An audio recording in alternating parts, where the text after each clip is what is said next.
Good morning/afternoon/evening, everyone. We've all been there, that moment when a conversation takes a turn and suddenly you feel drained, manipulated, or diminished.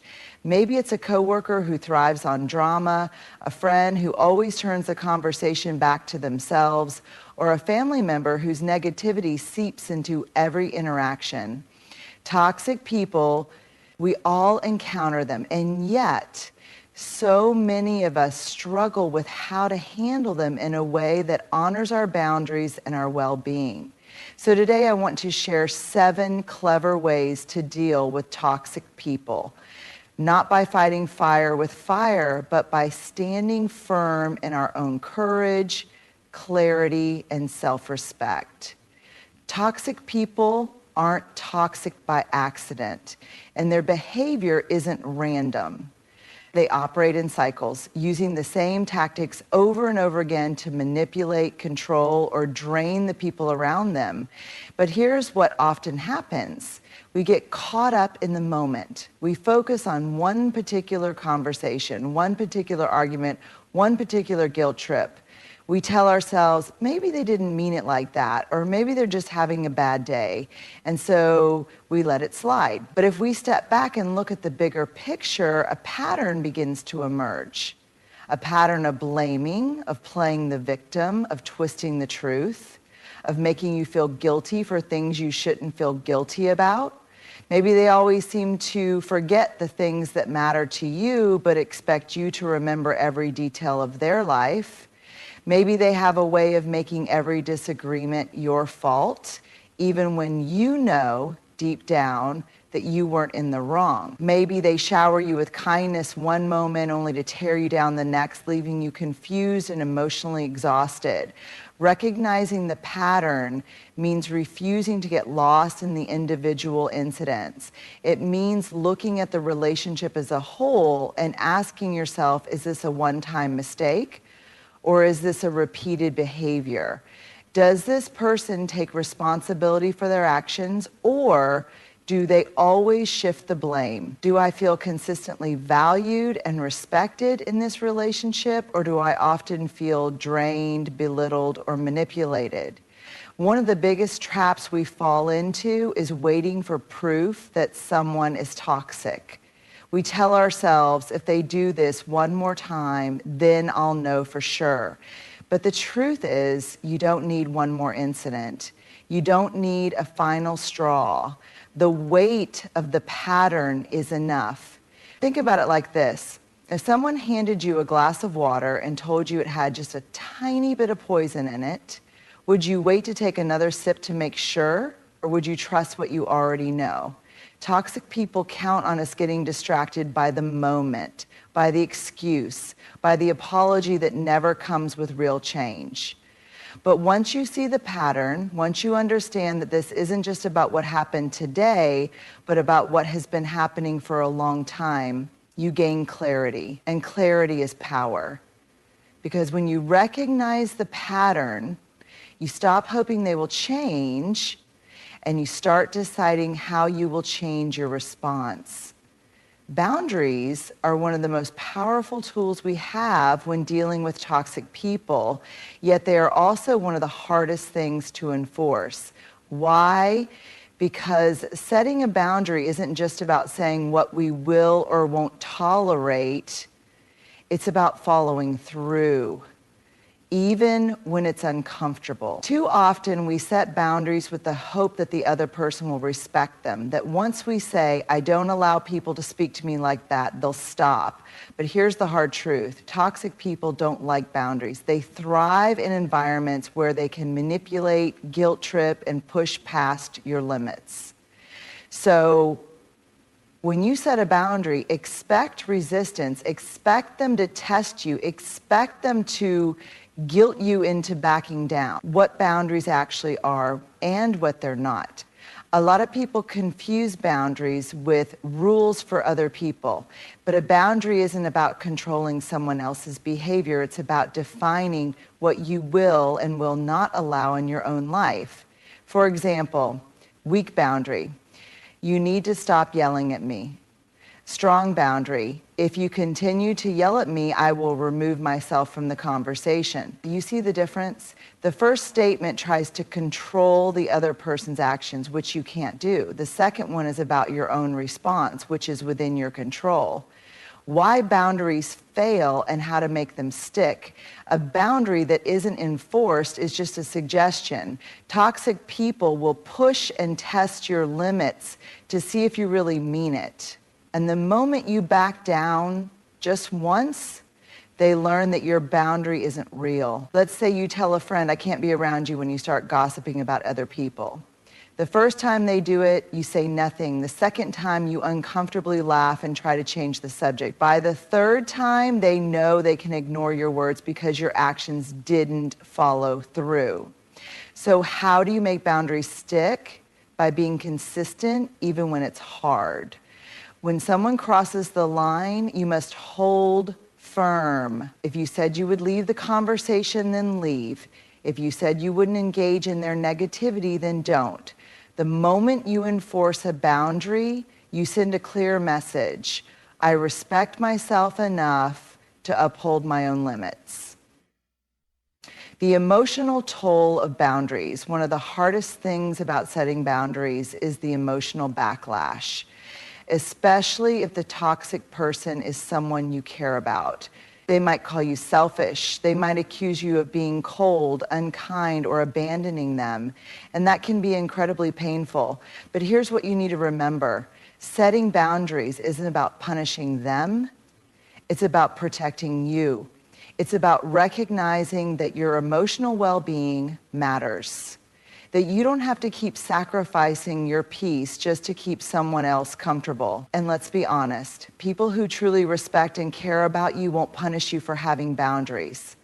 Only those who benefited from you having none will make you feel guilty for setting them. Boundary setting in action. Let's say you have a family member who constantly criticizes your life choices.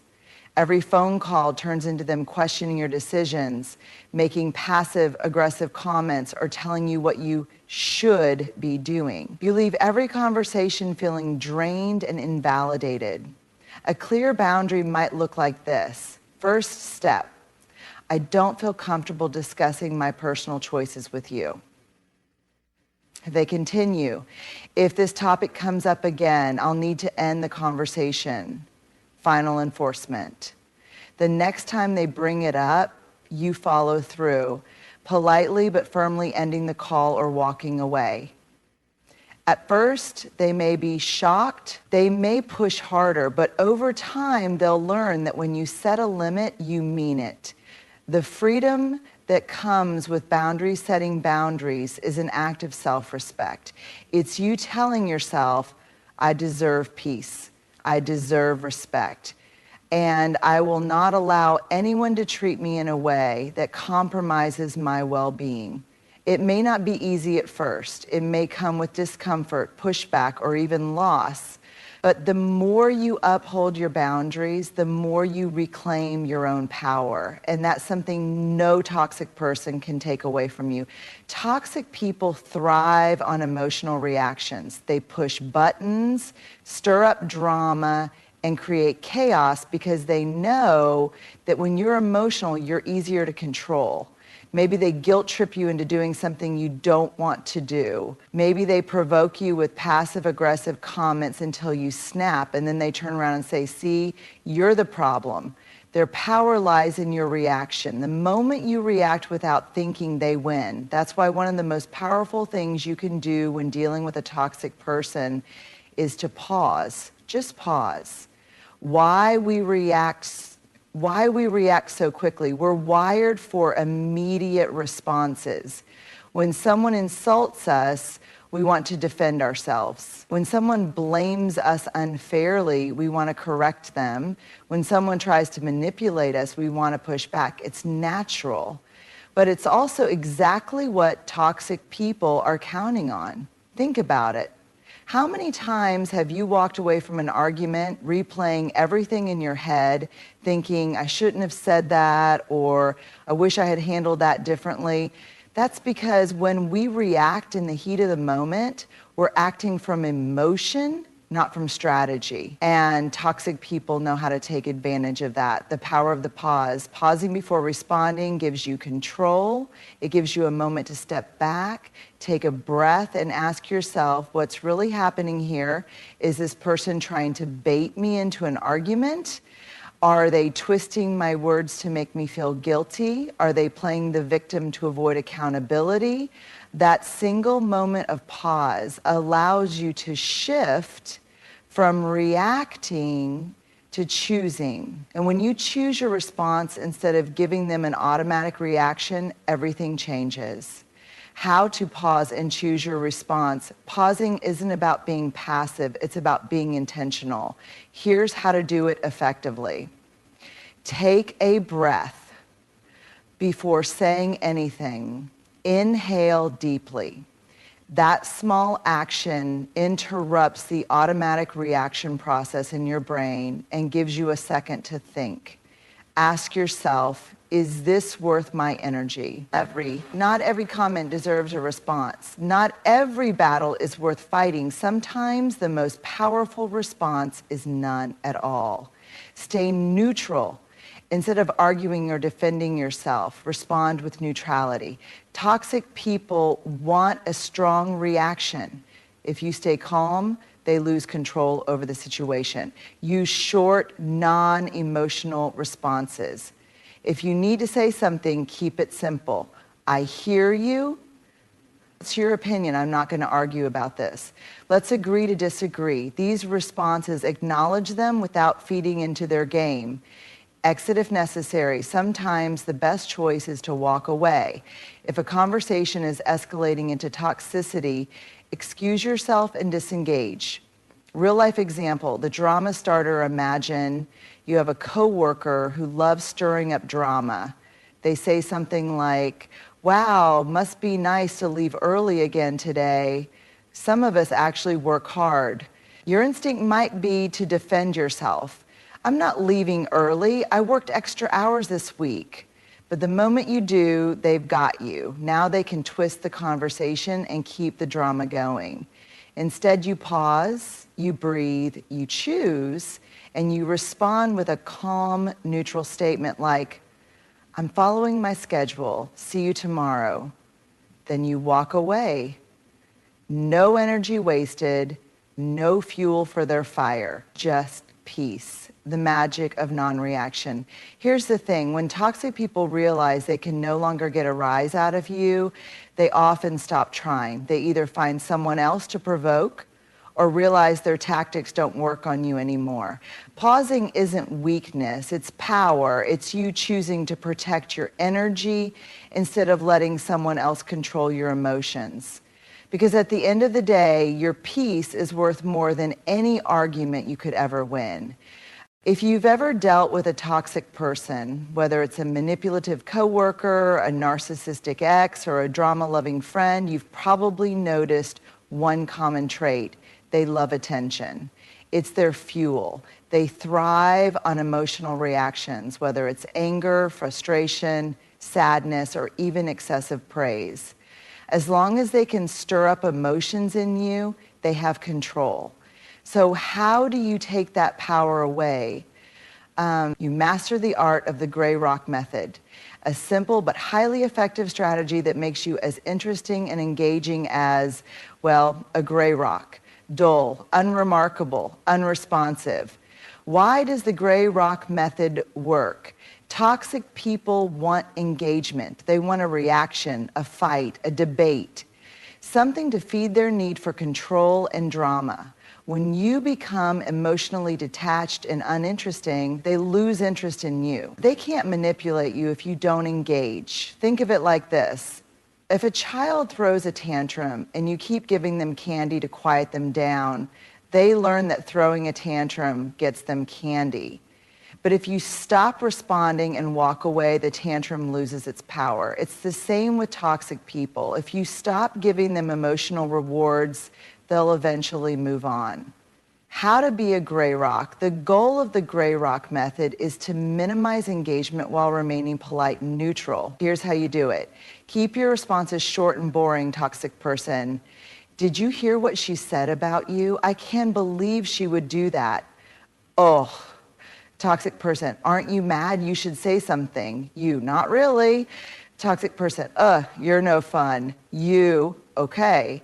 See what happened? You gave him nothing to work with. No emotional response, no drama, just dull, uninteresting answers. Use neutral body language. Your words matter, but so does your body language. If you roll your eyes, sigh dramatically, or clench your jaw, they know they've gotten to you.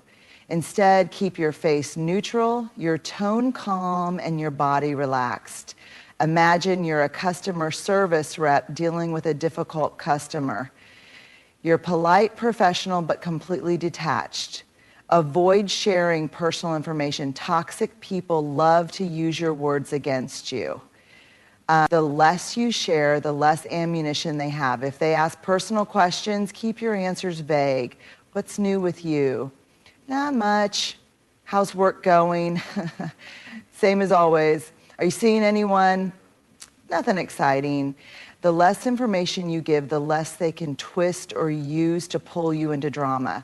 Don't defend, explain, or justify. Toxic people are experts at baiting you into defending yourself. The moment you start explaining, they have an opening to argue, criticize, or manipulate. Instead of justifying your actions, keep it simple. Why don't you ever call me first? I've been busy. You always act like you're better than me. That's not my intention. Why did you ignore my text? I was occupied.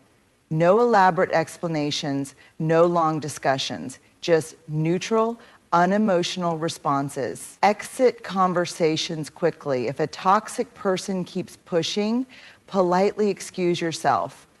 I've got to get going. I need to finish something up. I'm heading out. Take care. No apologies, no drawn out goodbyes, just a simple, clean exit. When to use the gray rock method. The gray rock method is especially useful in situations where you must interact with a toxic person, but want to minimize their impact on you. This includes at work, if you have a toxic coworker or boss who thrives on gossip and manipulation. With family, if you have a controlling parent, a dramatic sibling, or a relative who drains your energy. In co-parenting situations, if you share custody with a toxic ex and need to communicate without engaging in conflict. With narcissists and manipulators, if someone in your life constantly seeks attention, stirs drama, or enjoys creating chaos. When not to use the gray rock method. While gray rocking is powerful, it's not always the right approach. In healthy relationships, if someone genuinely cares about you, but you're avoiding them out of frustration, have an honest conversation instead. When safety is a concern, if a toxic person has a history of becoming aggressive or violent when ignored, consider seeking professional support or a safe exit strategy. When cutting ties is possible, if you don't have to keep this person in your life, consider setting firm boundaries or going no contact instead. The freedom of becoming uninteresting. At first, it might feel unnatural to stop engaging. We're used to defending ourselves, explaining, reacting. But the more you practice the gray rock method, the more you'll notice something incredible happening. They stop pushing as hard because they don't get the response they want. You feel less drained after interacting with them. You regain control over your emotions and energy. And most importantly, you start to realize that you don't have to play their game. You don't have to match their energy, feed into their drama, or let them dictate how you feel. Because in the end, the best way to win against a toxic person isn't to fight them, it's to make them realize there's nothing left for them to fight against. One of the most exhausting things about dealing with toxic people is feeling like you constantly have to explain yourself, your choices, your boundaries, your decisions, even your feelings. It's a trap they set, and most of us fall right into it. Why? Because we are conditioned to believe that if we just explain things clearly enough, the other person will understand. that if we justify our choices with enough detail, they'll respect them. But toxic people don't actually care about understanding you. They care about controlling you. And the more you explain, the more power you give them. The explaining trap, toxic people will often question you in ways that make you feel like you owe them an explanation. Why are you being so sensitive? Why don't you want to come? Why can't you just help me this one time? Why are you being so distant? Why don't you want to talk about it? These questions might seem innocent, but they aren't. They're designed to put you on the defensive.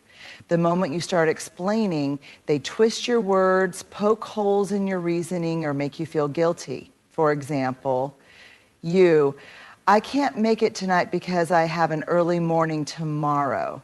Toxic person. Oh, so you can't stay out late for me, but you stayed out late last weekend. That was different because toxic person. So now you're making excuses. Just admit you don't care about me. And just like that, you're caught. The more you try to clarify, the deeper you sink into their emotional quicksand. You don't owe anyone an explanation. Here's a truth that will set you free. You are allowed to say no without explaining why. You don't have to justify your boundaries. You don't have to defend your decisions. You don't have to convince anyone that your feelings are valid. If someone truly respects you, they won't demand explanations. They will honor your choices without interrogation.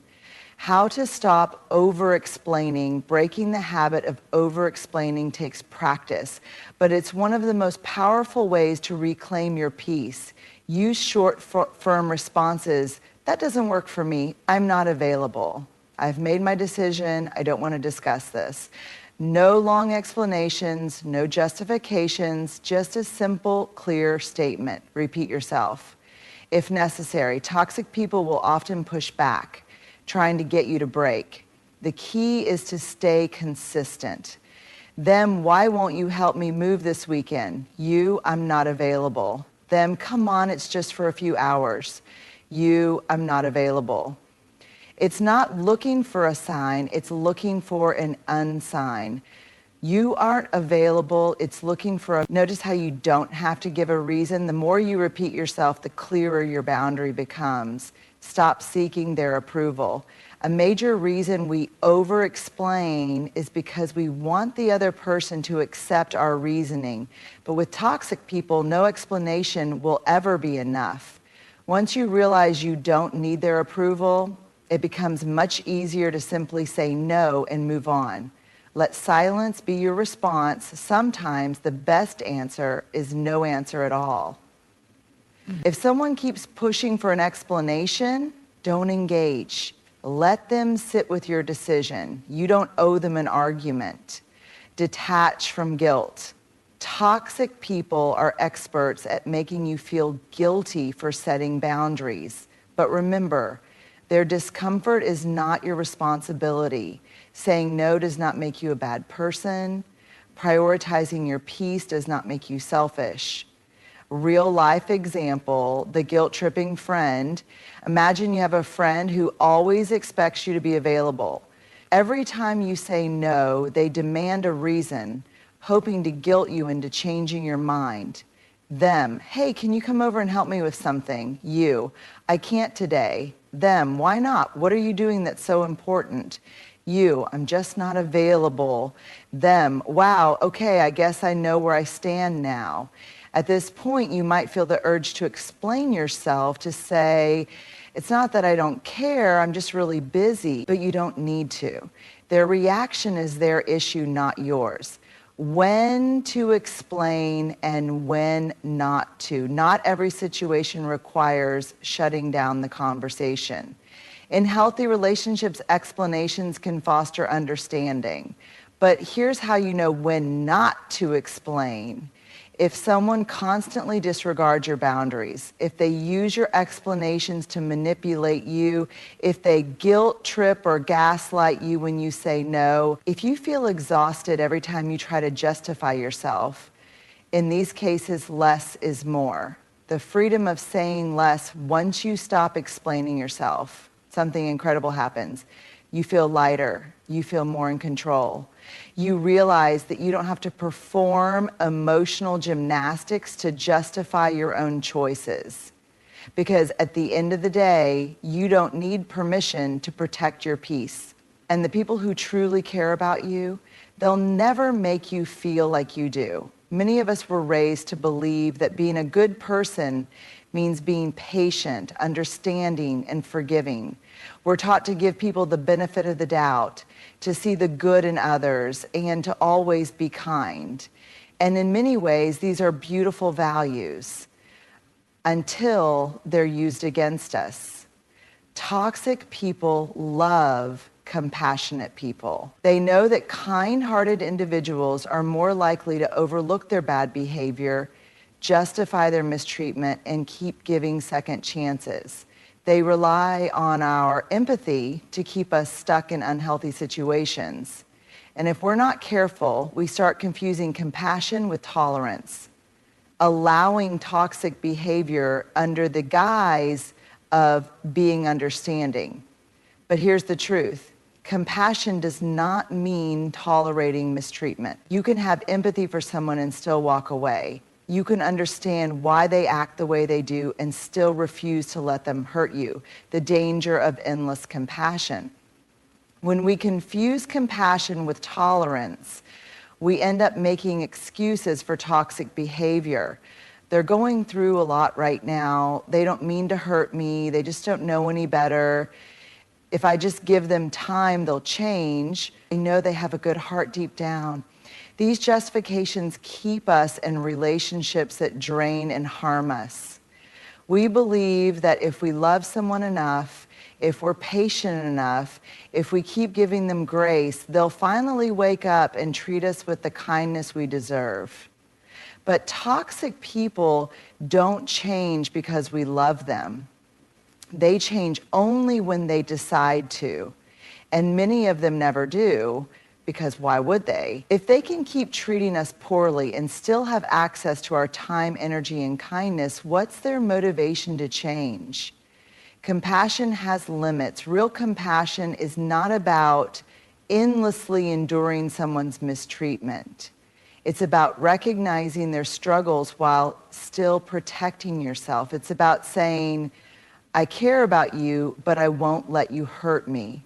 I understand your pain, but I'm not responsible for fixing it. I see where you're coming from, but I still deserve respect. You can feel for someone's past trauma and still refuse to be their emotional punching bag. You can acknowledge their hardships and still set boundaries. Because at the end of the day, you matter too. Signs you're confusing compassion with tolerance. You constantly excuse bad behavior. If you find yourself justifying their actions, no matter how hurtful they are, you might be tolerating toxicity under the mask of empathy. You feel emotionally drained. Compassion should feel fulfilling, not exhausting. If being around someone leaves you depleted, it's a sign that you're giving too much. Your needs are always secondary. If their feelings, problems, and desires always come before yours, your compassion may be turning into self-sacrifice. You stay in toxic situations out of guilt. Feeling bad for someone is not a reason to keep allowing them in your life. How to have healthy compassion. So how do we practice compassion without becoming a doormat? Recognize when it's time to walk away. You can care about someone and still choose to love them from a distance. You can have empathy for their struggles and still refuse to let them pull you into their chaos. Sometimes the most compassionate thing you can do for them and for yourself is to step away. Set clear boundaries. Compassion doesn't mean giving someone unlimited access to you. If someone constantly drains your energy, disrespects you, or manipulates you, set firm boundaries. And more importantly, enforce them.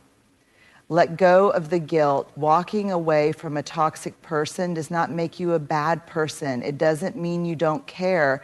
It simply means you respect yourself enough to protect your own peace. Shift from fixing to observing. Instead of trying to fix or save someone, step back and observe. Are they actually making an effort to change, or are they just making excuses? If they aren't taking responsibility for their actions, your compassion won't make a difference. Ask yourself, if I keep giving, what am I losing? Compassion should never come at the cost of your own well-being. If someone's presence in your life is causing you more harm than good, it's time to reevaluate. The power of balanced compassion. Compassion is one of the most beautiful qualities we can have, but only when it's paired with self-respect. When we stop confusing it with tolerance, we free ourselves from unhealthy relationships and toxic cycles, because real compassion isn't about sacrificing ourselves for others.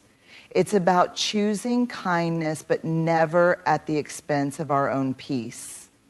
Dealing with toxic people isn't easy. They push boundaries, manipulate emotions, and drain energy. But here's the truth. You don't have to engage in their chaos. You don't have to explain yourself. You don't have to tolerate mistreatment in the name of compassion. And you certainly don't have to sacrifice your peace to make someone else comfortable. By recognizing toxic patterns, instead of just isolated moments, you take back your clarity. By setting boundaries and actually enforcing them, you reclaim your power. By pausing before reacting, you choose how you show up.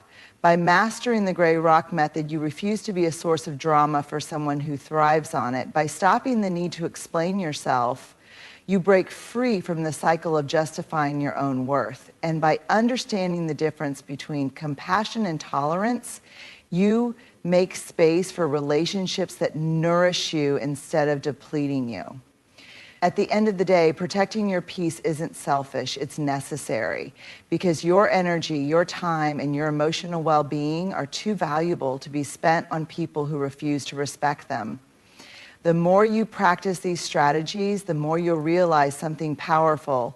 You are not responsible for fixing, saving, or managing toxic people. You are only responsible for protecting yourself from them. And when you do, you create space for the kind of relationships, experiences, and peace that you actually deserve.